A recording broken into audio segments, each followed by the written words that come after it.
ஸ்ரீ மாயூரநாதர் ஆலயத்தில் ஸ்ரீ அபயாம்பிகை அம்மன் ஆடிப்புற விழாவை முன்னிட்டு முரத்தில் மங்கள பொருட்கள் வைத்து மகா தீபாராதனை நடைபெற்றது.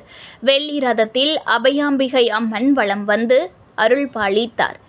மயிலாடுதுறையில் 1500 ஆண்டுகள் பழமை வாய்ந்த ஸ்ரீ மாயூரநாதர் ஆலயம் உள்ளது. இங்கு அபயாம்பிகை அம்மன் மயில் உருவில் சிவனை பூஜித்து சாப விமோசனம் அடைந்ததாக பூரண வரலாறு கூறும் இக்கோவிலில் ஆடிப்பூர விழா வெகு விமர்சையாக கொண்டாடப்பட்டது.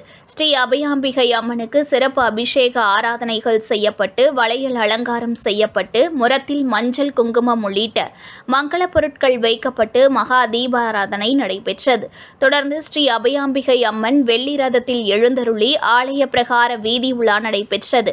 இதில் திரளான பக்தர்கள் பங்கேற்று சுவாமி தரிசனம் செய்து மங்கள பொருட்களை பெற்றுச் சென்றனர்.